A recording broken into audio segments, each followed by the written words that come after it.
Good morning. We will start with laws of chemical combination. Okay? Laws of chemical combination. Now these laws, they came forward to explain how do the atoms combine to form a molecule. So whenever the atoms are combining to form a molecule, they follow certain laws. And these laws are known as laws of chemical combination. The first law was given by Sir Anthony Lavoisier. Do you remember the scientist who prepared oxygen for the first time? Sir Anthony Lavoisier in 1789. Can you see the time so long back? Now obviously at that time the only tools or the properties that people used to study popularly were mass and volume. So all these laws explain something to us about mass and volume. Okay, let us be sure of it. Now let's see what are the laws. The first of the laws is law of conservation of mass. According to this law, mass can neither be created nor be destroyed in a chemical reaction. What does it mean?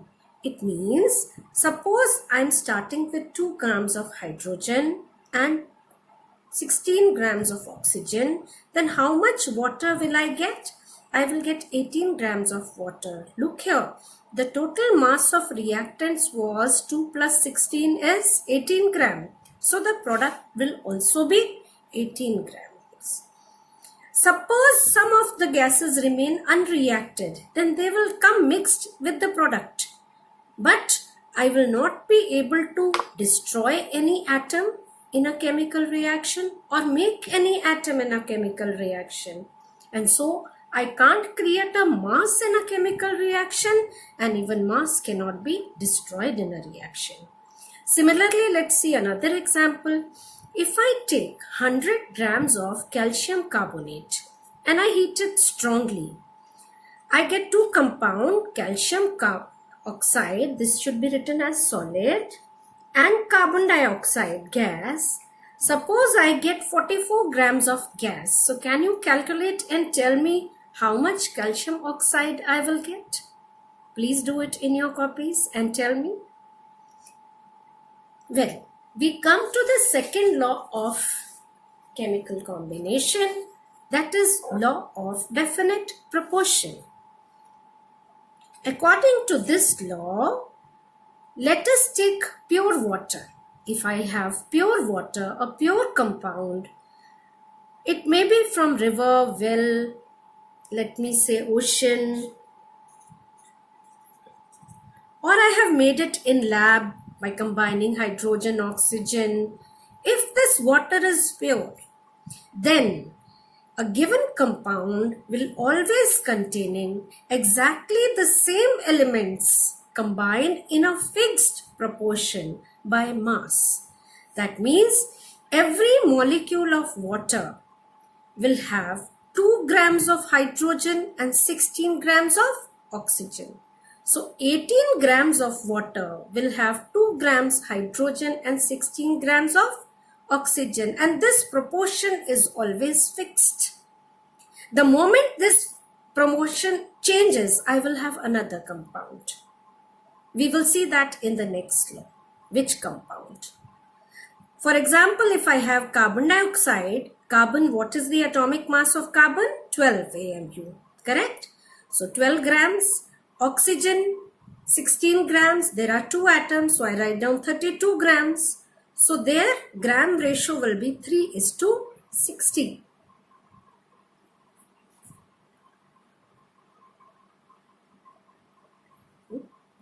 Three is to 60. 4 3s are 12. 3 is to 8. ठीक है?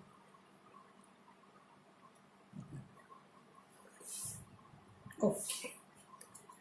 Now, is this clear to us? We go for the third law.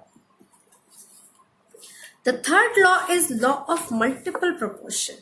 Now, this law says was given by John Dalton, Sir John Dalton, in 1803. So you see, in between the laws were given, there was a large amount of gap. This is the first law, 1789, and this third law was given by Sir John Dalton in 1803.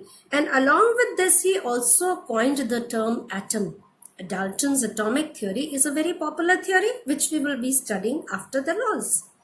So what was his law? He says, now you see, hydrogen and oxygen can combine to form two compounds. One of them is water, another is hydrogen peroxide. In both of them, suppose mass of the hydrogen is fixed, 2 grams. In this case, mass of oxygen is 16 grams. कितना है? 16 grams.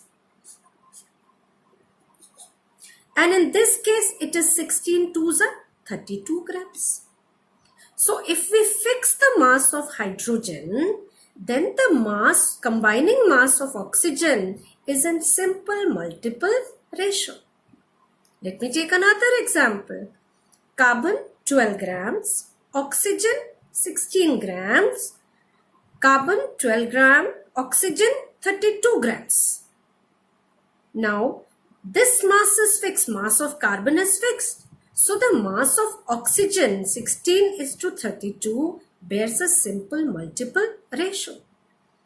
The statement of the law says, if two elements can combine to form more than one compound, then the mass of one element which combines with the fixed mass of other are in small multiple ratios.